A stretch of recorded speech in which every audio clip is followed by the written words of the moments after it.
নমস্কাৰ বন্ধু বান্ধৱীসকল, স্বাগতম জনাইছোঁ আসাম জিকে ইউটিউব চেনেললৈ। আজি আপোনালোকৰ বাবে 40+ MCQ কুৱেশ্যন লৈ আহিছোঁ। 40টাৰ ভিতৰত আপোনালোকে কিমানটা কাৰেক্ট কৰিব পৰা কমেণ্ট কৰি জনাব। আজিৰ প্ৰথম কুৱেশ্যনটো হৈছে, অসমীয়া ভাষা লিখিত ৰূপৰ প্ৰথম চানেকি ক'ত পোৱা যায়? অপশ্যন এ ৰামায়ণত, অপশ্যন বি চৰ্যাপদত, অপশ্যন চি মহাভাৰতত, আৰু ডি ওপৰৰ এটাও নহয়। অপশ্যন যিকেইটা আছে ইয়াৰে কাৰেক্ট এনচাৰটি হ'ব অপশ্যন বি চৰ্যাপদ। বন্ধুসকল, অসমীয়া ভাষা লিখিত ৰূপৰ প্ৰথম চানেকি পোৱা যায় চৰ্যাপদত পোৱা যায়। চৰ্যাপদত অসমীয়া ভাষা লিখিত ৰূপৰ প্ৰথম চানেকি পোৱা যায়। নেক্সট কুৱেশ্যনটো হৈছে, চৰ্যাপদৰ পাছত কামৰূপী অসমীয়া ভাষাৰ নিদৰ্শন কোনতে পোৱা যায়? অপশ্যন এ শ্ৰীকৃষ্ণ কীৰ্তনৰ ভাষাত, অপশ্যন বি প্ৰাক শংকৰী যুগৰ অসমীয়া সাহিত্যৰ ভাষাত, অপশ্যন চি ৰাম সৰস্বতীৰ কাব্যৰ ভাষাত, আৰু ডি ভট্টদেৱৰ গদ্যৰ ভাষাত। অপশ্যন যিকেইটা আছে ইয়াৰে কাৰেক্ট এনচাৰটি হ'ব অপশ্যন বি প্ৰাক শংকৰী যুগৰ অসমীয়া সাহিত্যৰ ভাষাত। বন্ধুসকল, চৰ্যাপদৰ পাছত কামৰূপী অসমীয়া ভাষাৰ নিদৰ্শন পোনতে পোৱা যায় প্ৰাক শংকৰী যুগৰ অসমীয়া সাহিত্যৰ ভাষাত পোৱা যায়। নেক্সট কুৱেশ্যনটো হৈছে, চৰ্যাপদৰ ভাষাক হৰপ্ৰসাদ শাস্ত্ৰীয়ে কি ভাষা বুলি নাম দিছে? অপশ্যন এ উপভাষা বুলি, অপশ্যন বি তিব্বত বৰ্মী ভাষা বুলি, অপশ্যন চি বাংলা ভাষা, আৰু ডি ছন্দা ভাষা বা আলো আধাৰী ভাষা। অপশ্যন যিকেইটা আছে ইয়াৰে কাৰেক্ট এনচাৰটি হ'ব অপশ্যন ডি ছন্দা ভাষা বা আলো আধাৰী ভাষা। বন্ধুসকল, চৰ্যাপদৰ ভাষাক হৰপ্ৰসাদ শাস্ত্ৰীয়ে ছন্দা ভাষা বা আলো আধাৰী ভাষা বুলি নাম দিছে। ইয়াৰ কাৰেক্ট এনচাৰটি হ'ব অপশ্যন ডি ছন্দা ভাষা বা আলো আধাৰী ভাষা বুলি নাম দিছে। নেক্সট কুৱেশ্যনটো হৈছে, চৰ্যাপদসমূহত মূলত কোন ধৰ্মৰ দাৰ্শনিক তত্ত্ব আলোচিত হৈছে? অপশ্যন এ জৈন ধৰ্ম, অপশ্যন বি হিন্দু ধৰ্ম, অপশ্যন চি ইছলাম ধৰ্ম, আৰু ডি বৌদ্ধ ধৰ্ম। ইয়াৰে কাৰেক্ট এনচাৰটি হ'ব অপশ্যন ডি বৌদ্ধ ধৰ্ম। বন্ধুসকল, চৰ্যাপদসমূহত মূলত বৌদ্ধ ধৰ্মৰ দাৰ্শনিক তত্ত্ব আলোচিত হৈছে। ইয়াৰ কাৰেক্ট এনচাৰটি হ'ব অপশ্যন ডি বৌদ্ধ ধৰ্ম। নেক্সট কুৱেশ্যনটো হৈছে, চৰ্যাপদবোৰৰ অসমীয়া ভাষাত কিহৰ লগত মিল আছে? অপশ্যন এ ধ্বনি তত্ত্ব, অপশ্যন বি প্ৰত্যয়, অপশ্যন চি সন্ধি, আৰু ডি ধাতু। ইয়াৰে কাৰেক্ট এনচাৰটি হ'ব অপশ্যন এ ধ্বনি তত্ত্ব। বন্ধুসকল, চৰ্যাপদবোৰৰ অসমীয়া ভাষা ধ্বনি তত্ত্বৰ লগত মিল আছে। নেক্সট কুৱেশ্যনটো হৈছে, চৰ্যাপদবোৰত ব্যৱহৃত হোৱা অসমীয়া শব্দ এটা হ'ল অপশ্যন এ মোলান, অপশ্যন বি জোন, অপশ্যন চি পদুম, আৰু ডি শেৱালি। ইয়াৰে কাৰেক্ট এনচাৰটি হ'ব অপশ্যন এ মোলান। বন্ধুসকল, চৰ্যাপদবোৰত ব্যৱহৃত হোৱা অসমীয়া শব্দ এটা হ'ল মোলান। মোলান হ'ল চৰ্যাপদবোৰত ব্যৱহৃত হোৱা অসমীয়া শব্দ। নেক্সট কুৱেশ্যনটো হৈছে, মধ্য ভাৰতীয় আৰ্য ভাষাৰ এটা উদাহৰণ হ'ল অপশ্যন এ তিব্বত বৰ্মী ভাষা, অপশ্যন বি নেপালী ভাষা, অপশ্যন চি পালি ভাষা, আৰু ডি বাংলা ভাষা। ইয়াৰে কাৰেক্ট এনচাৰটি হ'ব অপশ্যন চি পালি ভাষা। বন্ধুসকল, মধ্য ভাৰতীয় আৰ্য ভাষাৰ এটা উদাহৰণ হ'ল পালি ভাষা। পালি ভাষা হ'ল মধ্য ভাৰতীয় আৰ্য ভাষাৰ এটা উদাহৰণ। নেক্সট কুৱেশ্যনটো হৈছে, অসমৰ সৰ্বাধিক চাহ বাগিচা থকা জিলাখন হ'ল? বন্ধুসকল, অসমৰ সৰ্বাধিক চাহ বাগিচা থকা জিলাখনৰ নাম কি? Option A Dibrugarh, option B Darrang, option C Sivasagar, আৰু ডি শোণিতপুৰ। ইয়াৰে কাৰেক্ট এনচাৰটি হ'ব অপশ্যন চি শিৱসাগৰ। বন্ধুসকল, অসমৰ সৰ্বাধিক চাহ বাগিচা থকা জিলাখনৰ নাম হ'ল শিৱসাগৰ। শিৱসাগৰ জিলাত অসমৰ সৰ্বাধিক চাহ বাগিচা আছে শিৱসাগৰ জিলাত। নেক্সট কুৱেশ্যনটো হৈছে, অসমত চাহ কোম্পানী প্ৰথমবাৰৰ বাবে গঠন হোৱা চনটো হ'ল অপশ্যন এ 1933 চন, অপশ্যন বি 1939 চন, অপশ্যন চি 1943 চন, আৰু ডি 1949 চন। অপশ্যন যিকেইটা আছে ইয়াৰে কাৰেক্ট এনচাৰটি হ'ব অপশ্যন চি 1943। 1943 চনত অসমত চাহ কোম্পানী পোন প্ৰথমবাৰৰ বাবে গঠন হয়। বন্ধুসকল, অসমত চাহ কোম্পানী পোন প্ৰথমবাৰৰ বাবে গঠন হৈছিল 1943 চনত, 1943। নেক্সট কুৱেশ্যনটো হৈছে, অসম শস্য নিগম লিমিটেড কেতিয়া গঠন কৰা হয়? অপশ্যন এ 1952 চনত, অপশ্যন বি 1961 চনত, অপশ্যন চি 1967 চনত, আৰু ডি 1985 চনত। অপশ্যন যিকেইটা আছে ইয়াৰে কাৰেক্ট এনচাৰটি হ'ব অপশ্যন চি 1967 চনত অসম শস্য নিগম লিমিটেড গঠন কৰা হয়। বন্ধুসকল, অসম শস্য নিগম লিমিটেড গঠন কৰা হৈছিল 1967 চনত, 1967 চনত। নেক্সট কুৱেশ্যনটো হৈছে, অসমৰ মাকুমত প্ৰথম কয়লা খনিটো স্থাপন হোৱা চনটো হ'ল অপশ্যন এ 1865 চনত, অপশ্যন বি 1871 চনত, অপশ্যন চি 1858 চনত, আৰু ডি 1893 চনত। ইয়াৰে কাৰেক্ট এনচাৰটি হ'ব অপশ্যন এ 1865 চনত। বন্ধুসকল, অসমৰ মাকুমত প্ৰথমে কয়লা খনিটো স্থাপন কৰা হৈছিল 1865 চনত। 1865 চনত অসমৰ মাকুমত প্ৰথমে কয়লা খনিটো স্থাপন কৰা হৈছিল। নেক্সট কুৱেশ্যনটো হৈছে, অসমত পোনপ্ৰথমে চাহ গছৰ পুলি আৱিষ্কাৰ হোৱা বছৰটো হ'ল অপশ্যন এ 1801 চনত, অপশ্যন বি 1811 চনত, অপশ্যন চি 1820 চনত, আৰু ডি 1831 চনত। ইয়াৰে কাৰেক্ট এনচাৰটি হ'ব অপশ্যন চি 1820 চনত। বন্ধুসকল, 1820 চনত অসমত পোনপ্ৰথমতে চাহ গছৰ পুলি আৱিষ্কাৰ হৈছিল? বন্ধুগণ, অসমত প্ৰথমতে চাহ গছৰ পুলি আৱিষ্কাৰ হৈছিল 1820 চনত। নেক্সট কুৱেশ্যনটো হৈছে ৰামায়ণৰ ৰচক মাধৱ কন্দলীৰ পৃষ্ঠপোষক ৰজাজনৰ নাম কি? Option A Bhagadatta, option B Bhaskar Varma, option C Barahi ৰজা মহামাণিক্য আৰু ডি তাম্ৰধ্বজ। অপশ্যন যিকেইটা আছে ইয়াৰে কাৰেক্ট এনচাৰ দিব অপশ্যন চি বৰাহী ৰজা মহামাণিক্য। বন্ধুগণ, ৰামায়ণৰ ৰচক মাধৱ কন্দলীৰ পৃষ্ঠপোষক ৰজা আছিল বৰাহী ৰজা মহামাণিক্য। বৰাহী ৰজা মহামাণিক্য আছিল মাধৱ কন্দলীৰ পৃষ্ঠপোষক ৰজা। নেক্সট কুৱেশ্যনটো হৈছে পদ্মা পুৰাণ গ্ৰন্থৰ ৰচক কোন? Option A Hem Saraswati, option B Ananta Kandali, option C Sukabi Narayan Dev আৰু ডি মনকৰ। অপশ্যন যিকেইটা আছে ইয়াৰে কাৰেক্ট এনচাৰ দিব অপশ্যন চি সুকবি নাৰায়ণ দেৱ। বন্ধুগণ, পদ্মা পুৰাণ গ্ৰন্থখন ৰচনা কৰিছিল সুকবি নাৰায়ণ দেৱ। সুকবি নাৰায়ণ দেৱে পদ্মা পুৰাণ গ্ৰন্থখন ৰচনা কৰিছিল। নেক্সট কুৱেশ্যনটো হৈছে অসমীয়া ভাষা সাহিত্যৰ জনক কোন? Option A Bhattadev, option B Hem Saraswati, option C Srimanta Sankardev আৰু ডি অনন্ত কন্দলী। ইয়াৰে কাৰেক্ট এনচাৰ দিব অপশ্যন চি শ্ৰীমন্ত শংকৰদেৱ। বন্ধুগণ, অসমীয়া ভাষা সাহিত্যৰ জনক বুলি শ্ৰীমন্ত শংকৰদেৱক কোৱা হয়। নেক্সট কুৱেশ্যনটো হৈছে অসমীয়া ভাষা সাহিত্যৰ জনক শংকৰদেৱৰ প্ৰথম সাহিত্য কৃতিটো কি? অপশ্যন এ কীৰ্তন ঘোষা, অপশ্যন বি হৰিশ্চন্দ্ৰ উপাখ্যান, অপশ্যন চি দশম আৰু ডি কেলিগোপাল। ইয়াৰে কাৰেক্ট এনচাৰ দিব অপশ্যন বি হৰিশ্চন্দ্ৰ উপাখ্যান। শ্ৰীমন্ত শংকৰদেৱৰ প্ৰথম সাহিত্যিক কৃতিটো আছিল হৰিশ্চন্দ্ৰ উপাখ্যান। বন্ধুগণ, হৰিশ্চন্দ্ৰ উপাখ্যান আছিল শ্ৰীমন্ত শংকৰদেৱৰ প্ৰথম সাহিত্যিক কৃতি। নেক্সট কুৱেশ্যনটো হৈছে শ্ৰীমন্ত শংকৰদেৱৰ জন্ম ক'ত হৈছিল? অপশ্যন এ নগাঁও জিলাৰ বৰদুৱাৰত, অপশ্যন বি বৰপেটাৰ জিলাত, অপশ্যন চি কামৰূপ জিলাত আৰু ডি উত্তৰ লখিমপুৰ জিলাৰ নাৰায়ণপুৰত। ইয়াৰে কাৰেক্ট এনচাৰ দিব অপশ্যন এ নগাঁও জিলাৰ বৰদুৱাৰত। বন্ধুগণ, শ্ৰীমন্ত শংকৰদেৱৰ জন্ম হৈছিল নগাঁও জিলাৰ বৰদুৱাৰত। নেক্সট কুৱেশ্যনটো হৈছে 1830 চনৰ আগষ্ট মাহত শিৱসাগৰৰ পুখুৰী পাৰত কোন দুজন ব্যক্তিক ইংৰাজে ফাঁচি দিছিল? অপশ্যন এ পিয়লি ফুকন আৰু জীউৰাম বৰুৱাক, অপশ্যন বি মণিৰাম দেৱান আৰু কুশল কোঁৱৰক, অপশ্যন চি কনকলতা আৰু মুকুন্দ কাকতি আৰু ডি ওপৰৰ এটাও নহয়। অপশ্যন যিকেইটা আছে ইয়াৰে কাৰেক্ট এনচাৰ দিব অপশ্যন এ পিয়লি ফুকন আৰু জীউৰাম বৰুৱাক 1830 চনৰ আগষ্ট মাহত শিৱসাগৰৰ পুখুৰী পাৰত ইংৰাজে ফাঁচি দিছিল। বন্ধুগণ, 1830 চনত ইংৰাজে ফাঁচি দিছিল পিয়লি ফুকন আৰু জীউৰাম বৰুৱাক।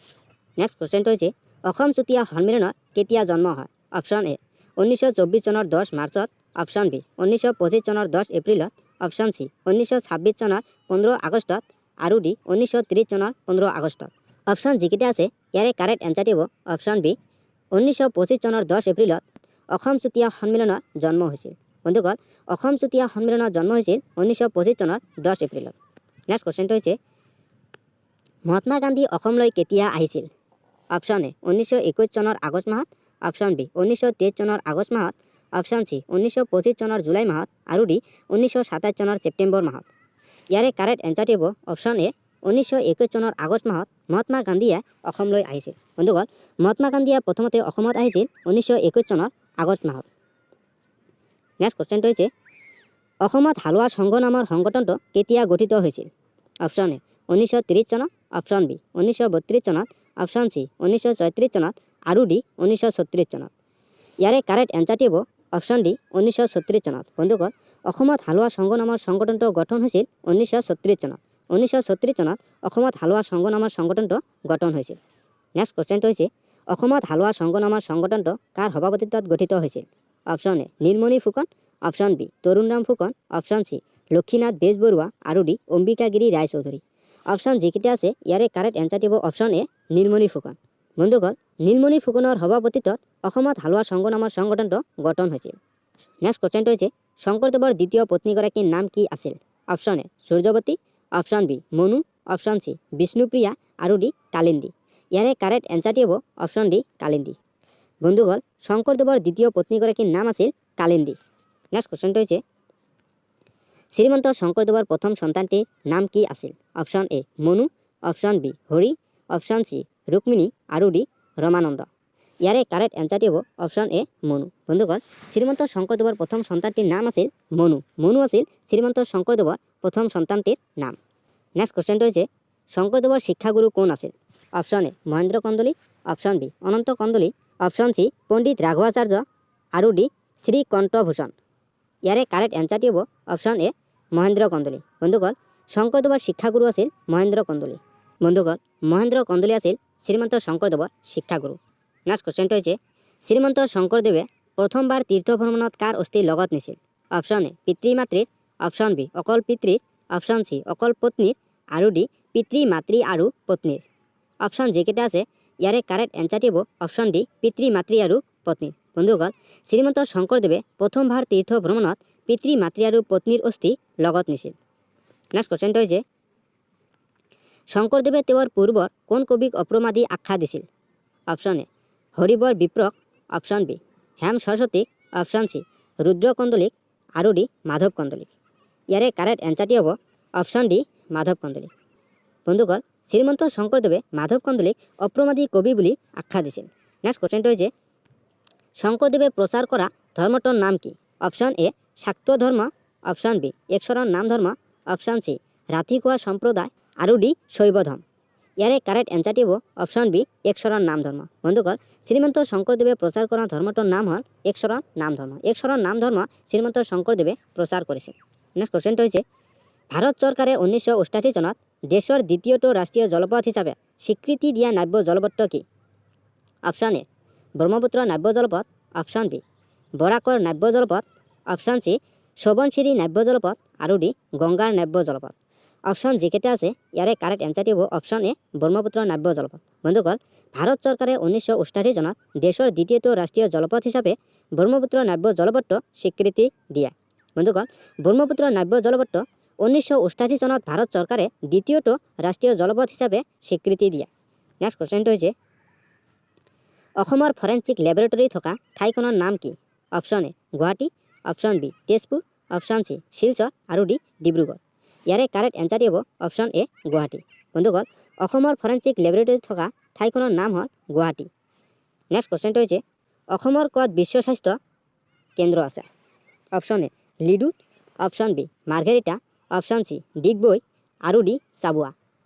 ইয়াৰে অপশ্যন যিকেইটা আছে ইয়াৰে কাৰেক্ট এনচাৰটি হ'ব অপশ্যন ডি চাবুৱা। বন্ধুসকল অসমৰ বিশ্ব স্বাস্থ্য কেন্দ্ৰ আছে চাবুৱাত। অসমৰ চাবুৱাত বিশ্ব স্বাস্থ্য কেন্দ্ৰ আছে। নেক্সট কুৱেশ্যনটো হৈছে গোত্ৰ কটাজাৰৰ সৰ্বপ্ৰথম উল্লেখ থকা ক'ত পোৱা যায়? অপশ্যন এ সামবেদত, অপশ্যন বি ঋগ্বেদত, অপশ্যন চি অথৰ্ববেদত আৰু ডি যজুৰ্বেদত। ইয়াৰে কাৰেক্ট এনচাৰটি হ'ব অপশ্যন চি অথৰ্ববেদত। বন্ধুসকল গোত্ৰ কটাজাৰৰ সৰ্বপ্ৰথম উল্লেখ আছে অথৰ্ববেদ। অথৰ্ববেদত গোত্ৰ কটাজাৰৰ উল্লেখ আছে। নেক্সট কুৱেশ্যনটো হৈছে দ্ৰৌপদী সংগীতৰ সূত্ৰ আলোচনা কৰা হৈছে। অপশ্যন এ ঋগ্বেদত, অপশ্যন বি যজুৰ্বেদত, অপশ্যন চি সামবেদত আৰু ডি অথৰ্ববেদত। অপশ্যন যিকেইটা আছে ইয়াৰে কাৰেক্ট এনচাৰটি হ'ব অপশ্যন চি সামবেদত। বন্ধুসকল দ্ৰৌপদী সংগীতৰ সূত্ৰ আলোচনা কৰা হৈছে সামবেদত। নেক্সট কুৱেশ্যনটো হৈছে বৈদিক সাহিত্যত ব্যৱহৃত বজ্ৰপতিয়ে কাক বুজায়? অপশ্যন এ পৰিয়ালৰ প্ৰধানজনক, অপশ্যন বি গাঁৱৰ মুখিয়ালজনক, অপশ্যন চি গোষ্ঠীৰ প্ৰধানজনক আৰু ডি পৰিয়ালৰ আটাইতকৈ বয়সীয়াল সদস্যজনক। ইয়াৰে কাৰেক্ট এনচাৰটি হ'ব অপশ্যন বি গাঁৱৰ মুখিয়ালজনক। বন্ধুসকল বৈদিক সাহিত্যত ব্যৱহৃত বজ্ৰপতিয়ে গাঁৱৰ মুখিয়ালজনক বুজায়। নেক্সট কুৱেশ্যনটো হৈছে ঋগ্বেদত সংগৃহীত স্তৰৰ সংখ্যা কিমান? অপশ্যন এ 1017টা, অপশ্যন বি 517টা, অপশ্যন চি 3017টা আৰু ডি 2521টা। অপশ্যন যিকেইটা আছে ইয়াৰে কাৰেক্ট এনচাৰটি হ'ব অপশ্যন এ 1017টা। বন্ধুসকল ঋগ্বেদত 1017টা সংগৃহীত স্তৰৰ সংখ্যা আছে। নেক্সট কুৱেশ্যনটো হৈছে সেৱা সংঘ নামৰ বিপ্লৱী সংগঠনটো কোনে গঢ়ি তুলিছিল? অপশ্যন এ প্ৰসন্নলাল চৌধুৰীয়ে, অপশ্যন বি জগন্নাথ বৰুৱাই, অপশ্যন চি অম্বিকাগিৰি ৰায় চৌধুৰীয়ে আৰু ডি জ্যোতিপ্ৰসাদ আগৰৱালাই। অপশ্যন যিকেইটা আছে ইয়াৰে কাৰেক্ট এনচাৰটি হ'ব অপশ্যন চি অম্বিকাগিৰি ৰায় চৌধুৰীয়ে। বন্ধুসকল সেৱা সংঘ নামৰ বিপ্লৱী সংগঠনটো অম্বিকাগিৰি ৰায় চৌধুৰীয়ে গঢ়ি তুলিছিল। নেক্সট কুৱেশ্যনটো হৈছে ভাৰতীয় জাতীয় কংগ্ৰেছৰ নেতৃত্বত অসহযোগ আন্দোলন কিমান দিন চলিছিল? অপশ্যন এ 1928 চনৰ পৰা 1930 চনলৈ, অপশ্যন বি 1920 চনৰ পৰা 1924 চনলৈ, অপশ্যন চি 1924 চনৰ পৰা 1928 চনলৈ আৰু ডি 1920 চনৰ পৰা 1922 চনলৈ। ইয়াৰে কাৰেক্ট এনচাৰটি হ'ব অপশ্যন ডি 1920 চনৰ পৰা 1922 চনলৈ। বন্ধুসকল ভাৰতীয় জাতীয় কংগ্ৰেছৰ নেতৃত্বত অসহযোগ আন্দোলন 1920 চনৰ পৰা 1922 চনলৈ চলিছিল। নেক্সট কুৱেশ্যনটো হৈছে অসম প্ৰদেশ কংগ্ৰেছ কমিটি দেশত গঠন হয়। অপশ্যন এ 1920 চনৰ জুন মাহত, অপশ্যন বি 1921 চনৰ জুন মাহত, অপশ্যন চি 1922 চনৰ জুন মাহত আৰু ডি এটাও নহয়। ইয়াৰে কাৰেক্ট এনচাৰটি হ'ব অপশ্যন বি 1921 চনৰ জুন মাহত। বন্ধুসকল অসম প্ৰদেশ কংগ্ৰেছ কমিটি গঠন হয় 1921 চনৰ জুন মাহত। 1921 চনৰ জুন মাহত অসম প্ৰদেশ কংগ্ৰেছ কমিটিটো গঠন হয়। নেক্সট কোশ্চেনটো হৈছে অসম প্ৰদেশ কংগ্ৰেছ কমিটি প্ৰথম গৰাকী সভাপতি কোন আছিল? Option A Ambikagiri Raichoudhury, option B Kuladhar Chaliha, option C Manik Chandra Barua আৰু ডি গোপীনাথ বৰদলৈ। ইয়াৰে কাৰেক্ট এনচাৰটি হ'ব অপশ্যন বি কুলধৰ চলিহা। বন্ধুগণ, অসমৰ প্ৰথম কংগ্ৰেছ কমিটিৰ প্ৰথমগৰাকী সভাপতি আছিল কুলধৰ চলিহা। কুলধৰ চলিহা আছিল অসম প্ৰদেশ কংগ্ৰেছ কমিটিৰ প্ৰথমগৰাকী সভাপতি। নেক্সট কোশ্চেন হৈছে নেশ্যনেল ইনষ্টিটিউট অফ টেকন'লজি অসমৰ কোন ঠাইত আছে? অপশ্যন এ শিলচৰত, অপশ্যন বি তেজপুৰত, অপশ্যন চি যোৰহাটত আৰু ডি গুৱাহাটীত। ইয়াৰে কাৰেক্ট এনচাৰটি হ'ব অপশ্যন এ শিলচৰত। বন্ধুগণ, নেশ্যনেল ইনষ্টিটিউট অফ টেকন'লজি অসমৰ শিলচৰত আছে। নেক্সট কোশ্চেনটো হৈছে আৰক্ষী প্ৰশিক্ষণ মহাবিদ্যালয় অসমৰ কোন ঠাইত আছে? অপশ্যন এ শিলচৰত, অপশ্যন বি তেজপুৰত, অপশ্যন চি দেৰগাঁৱত আৰু ডি গুৱাহাটী। ইয়াৰে কাৰেক্ট এনচাৰটি হ'ব অপশ্যন চি দেৰগাঁৱত। বন্ধুগণ, আৰক্ষী প্ৰশিক্ষণ মহাবিদ্যালয়টো অসমৰ দেৰগাঁৱত আছে। নেক্সট কোশ্চেনটো হৈছে আৰবী ভাষাৰ প্ৰশিক্ষণ মহাবিদ্যালয় ক'ত আছে? অপশ্যন এ শিলচৰত, অপশ্যন বি তেজপুৰত, অপশ্যন চি দেৰগাঁৱত আৰু ডি ৰঙিয়াত। ইয়াৰে কাৰেক্ট এনচাৰটি হ'ব অপশ্যন ডি ৰঙিয়াত। বন্ধুগণ, আৰবী ভাষাৰ প্ৰশিক্ষণ মহাবিদ্যালয়খন ৰঙিয়াত আছে। নেক্সট কোশ্চেনটো হৈছে অসমৰ কোন ঠাইত মীন মহাবিদ্যালয় আছে? অপশ্যন এ নগাঁৱৰ ৰহাত, অপশ্যন বি কামৰূপৰ ৰঙিয়াত, অপশ্যন চি গোলাঘাটৰ দেৰগাঁৱত আৰু ডি নলবাৰীৰ বিদ্যাপুৰত। ইয়াৰে কাৰেক্ট এনচাৰটি হ'ব অপশ্যন এ নগাঁৱৰ ৰহাত। বন্ধুগণ, অসমৰ নগাঁৱৰ ৰহাত মীন মহাবিদ্যালয় আছে। মীন মহাবিদ্যালয় আছে নগাঁৱৰ ৰহাত। নেক্সট কোশ্চেনটো হৈছে গাৰ্হস্থ্য বিজ্ঞান মহাবিদ্যালয় অসমৰ কোন ঠাইত আছে? অপশ্যন এ নগাঁৱত আছে, অপশ্যন বি গুৱাহাটীত, অপশ্যন চি যোৰহাটত আৰু ডি নলবাৰীত। ইয়াৰে কাৰেক্ট এনচাৰটি হ'ব অপশ্যন চি যোৰহাটত। বন্ধুগণ, গাৰ্হস্থ্য বিজ্ঞান মহাবিদ্যালয় অসমৰ যোৰহাটত আছে। অসমৰ যোৰহাটত গাৰ্হস্থ্য বিজ্ঞানৰ মহাবিদ্যালয়টো আছে। বন্ধুগণ, আজি আপোনালোকে এই 40টা কুৱেশ্যনৰ ভিতৰত কেইটা কাৰেক্ট কৰিব পাৰিছা কমেণ্ট কৰি জনাব। Thank U.